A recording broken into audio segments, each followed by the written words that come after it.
Right, so this is a video where I'm gonna be trying to do some compositing. It's gonna be some quite simple compositing, so it's gonna be like putting other elements in. So like we've got this photo here, it's like the mountain. We've got a plane. I'm gonna make that fly past the mountain.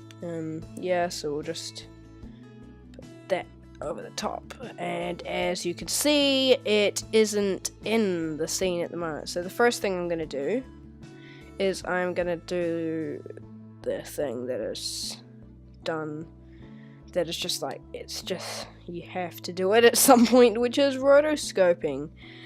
Now, lucky for us, this isn't a video file, so the rotoscoping won't be as bad, but yeah, if it's a video, what that means that you have to do is you have to animate all these stupid little bits, which is why people use green screen, if you were wondering. Actually, I don't know. Yeah, rotoscoping is probably one of the most annoying things you can do, which is why people use green screen and tracker points. Yeah. Yeah, so I'll just quickly finish off this.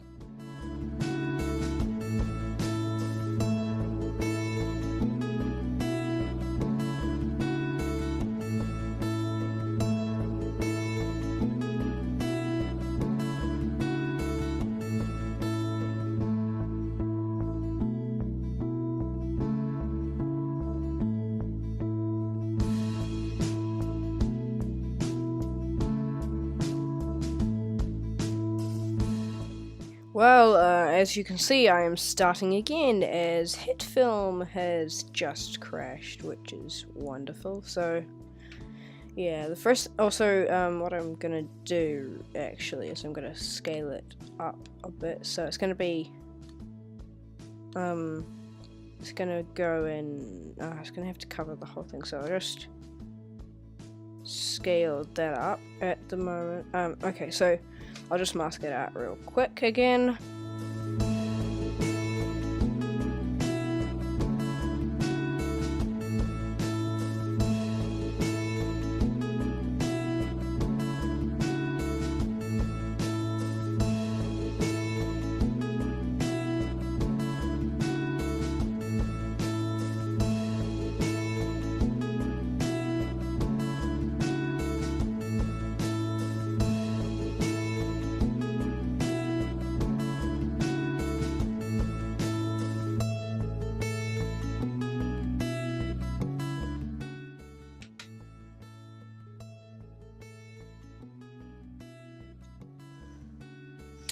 Okay, so we've done that now. I'm just gonna actually go into the mask properties and turn up the feather strength, maybe 5. Does that look okay?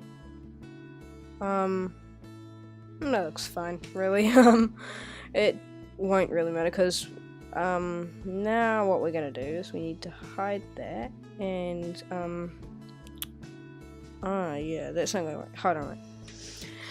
Okay, so now after a quick Google, I have remembered what to do.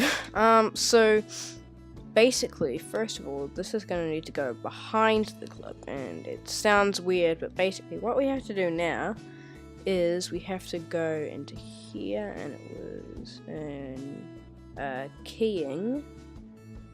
It was the luminance key, so we drag the luminance key on here.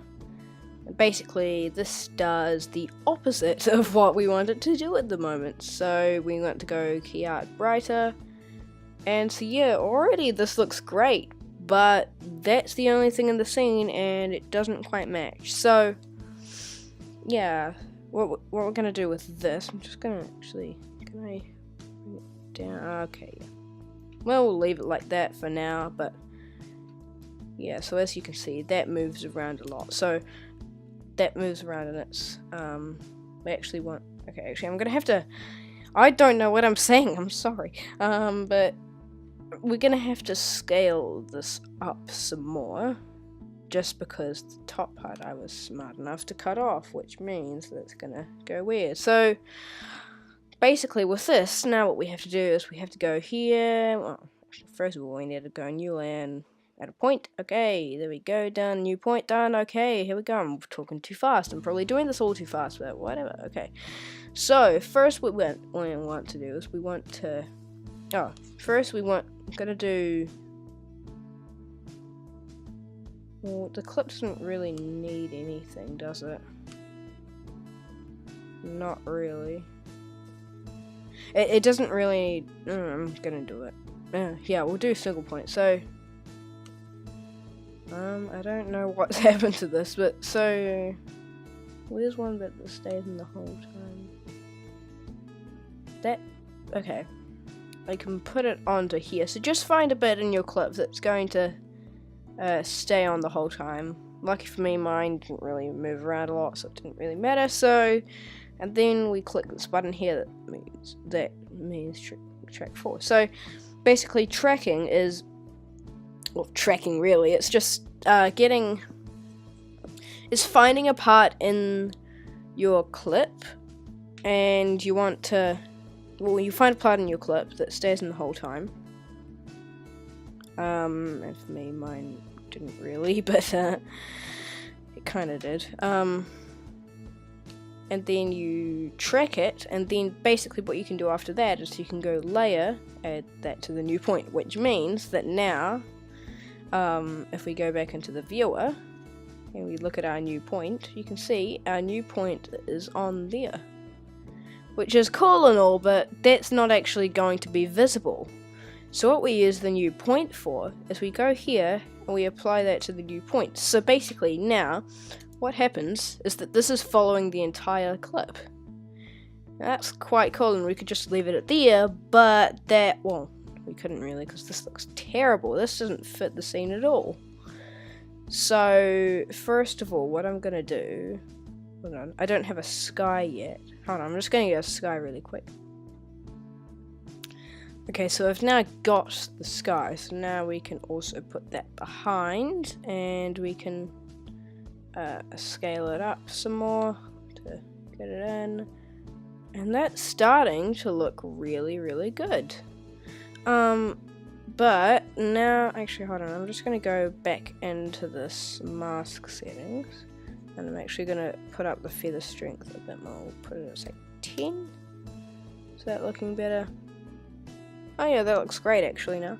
So, now as you can see, it looks quite fake, and that is also because the sky has not been tracked to it, to the new point. So we can just click track there, and now everything's following it, which is great. So now what I'm gonna do is I am gonna go back into the photo of the mountain, and I'm gonna turn down the opacity a bit, and as you can see, this is making it look like it's further off in the distance, sort of.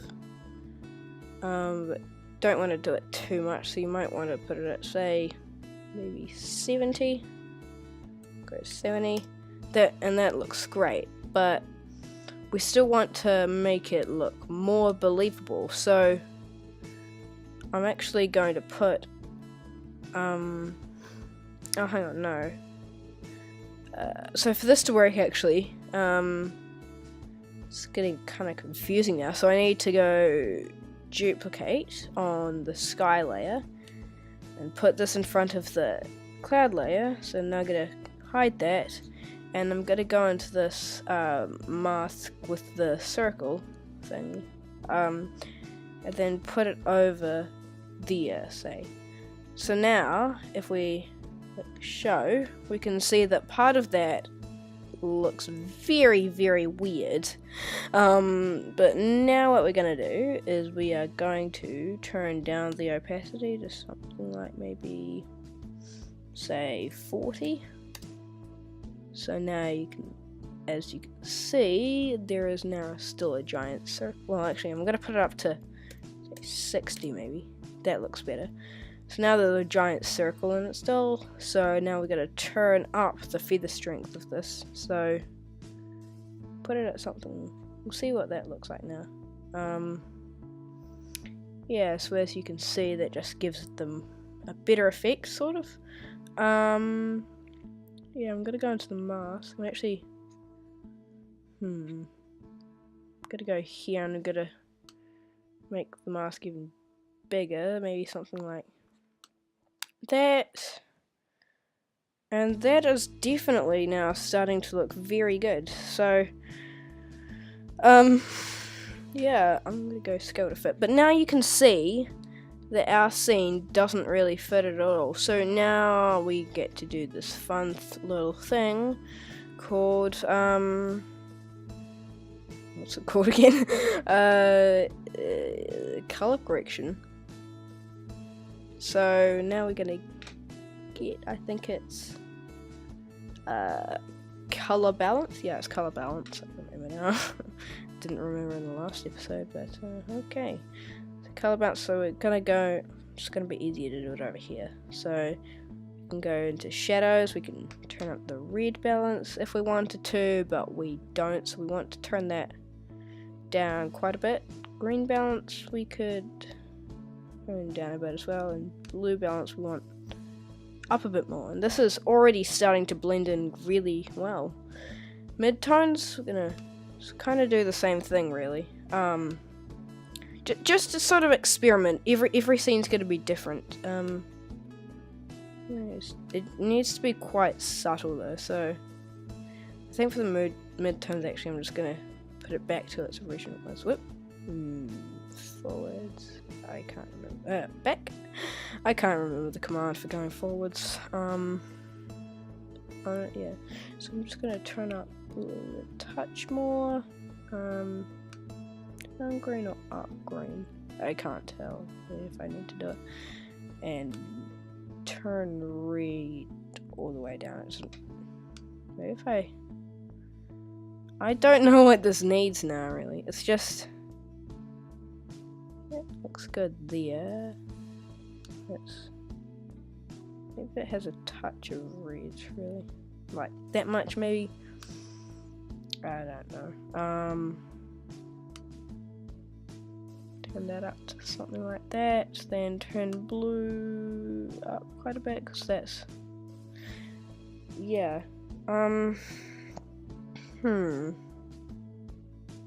That's starting to look okay. So now you can see it's starting to look quite interesting, and very interesting. It's just, I think on the highlights it didn't really work, so I'm just gonna, yeah, just something like that.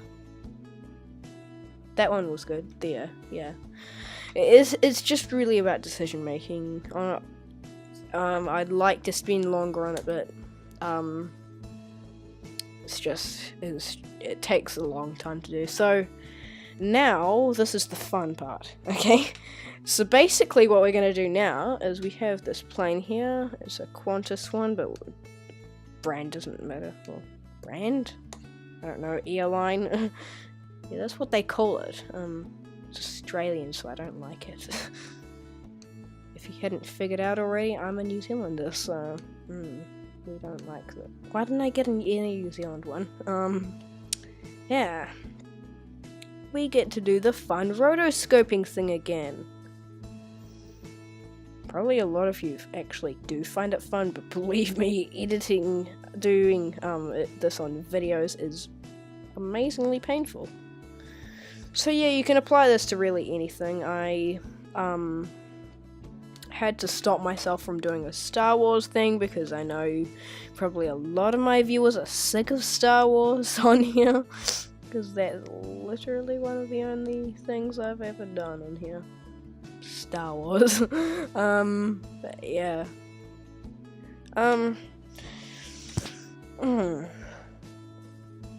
Also, one thing I want to mention is, you might want, so for Christmas, I am thinking of, well, I actually am already in the process of, and I've only done one take of it, making an animated short film for Christmas. So it's going to be 3D animated in Blender, I've already made the first take. It worked really well. It took ages to render though. Now I know why Pixar has a render farm that's giant. It's just huge. I don't know how it's so huge, but it just is. I think it's got multiple PCs in it. But some of them don't have an operating system on them or something, and then they're all, except for one or something, and then all their power just goes into it, or it's just a giant PC or something. I don't know. They probably need it though. Yeah. I think they call it a supercomputer, which name is what it is, really. So yeah. So yeah, this sort of idea is actually done a lot in this idea of compositing, like adding in other clips, is done in the movie industry a lot, and a surprising amount of times, really. Like a lot. I'm just gonna save this because I can see it slowing down. Just kind of worrying because last time it meant that it crashed, which is one of the most painful things that ever happens in here.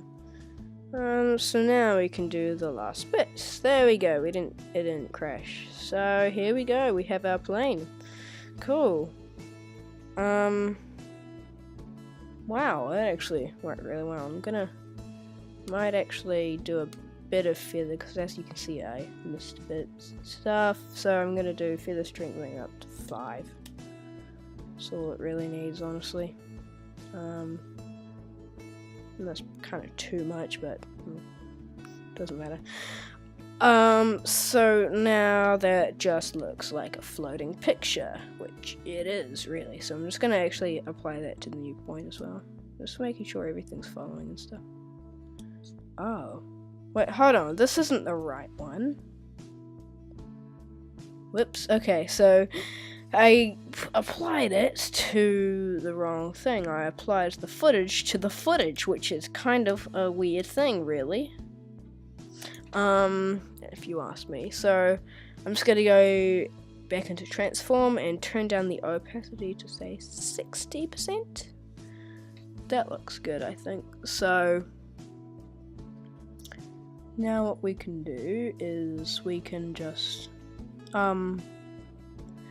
we can make this fly across. Then that's all there really is to it now. So the way we animate this to fly across is, well, we'll start here, and so it is tracked to there, but we can still animate it and it'll be tracked, and that's a really cool thing, I think.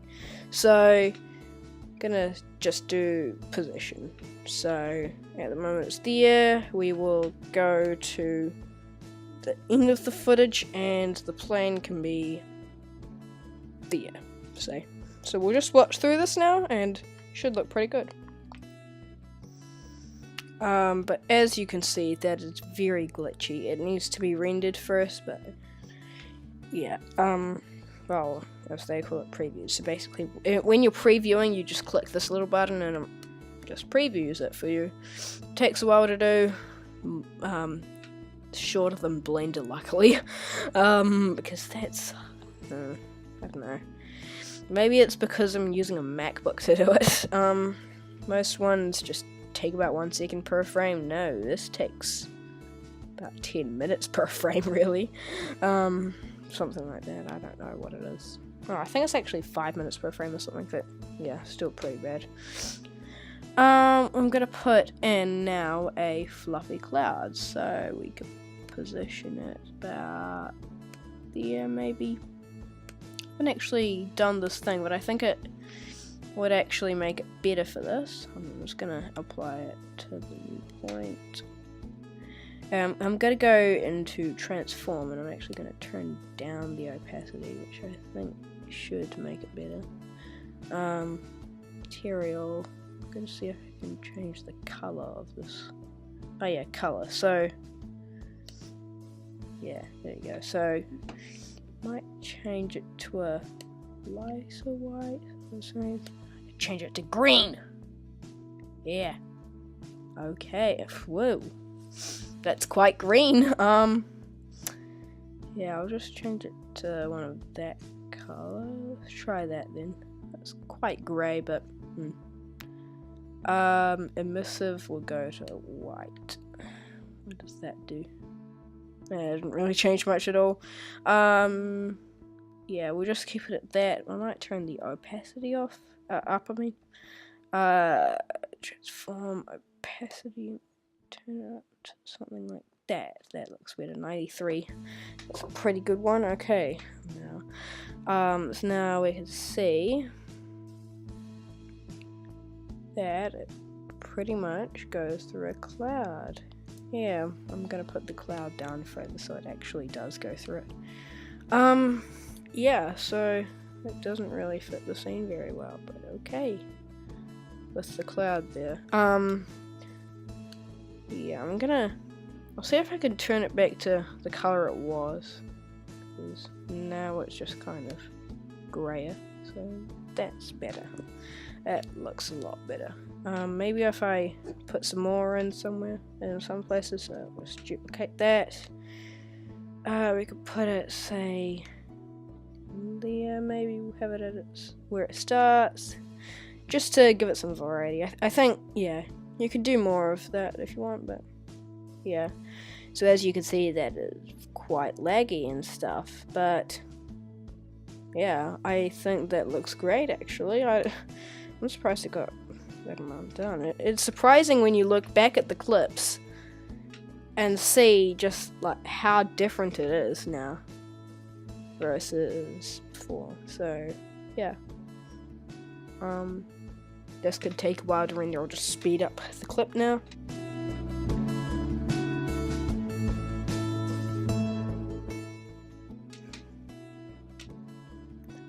Okay, so it didn't render all of it, but when I it just rendered this bit, but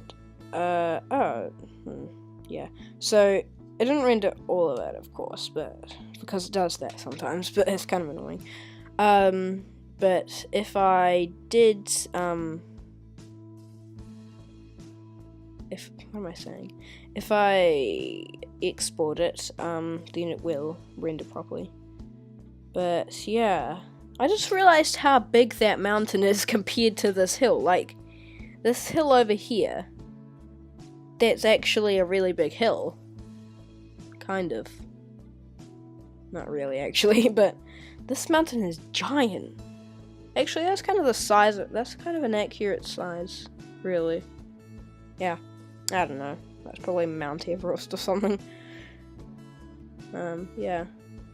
So I'm just going to export this now, but yeah, feel free to experiment with this sort of thing. So, like, maybe try your own techniques, do some more things. And actually, hold on, with this sky, I'm actually going to go here. No, it doesn't matter. Nothing is needed now. You can experiment if you want. Just try new things. Yeah. I'll leave the project files in the description if you want to get like the assets and stuff for this that I use. So yeah, thanks for watching and see you in another video. Bye.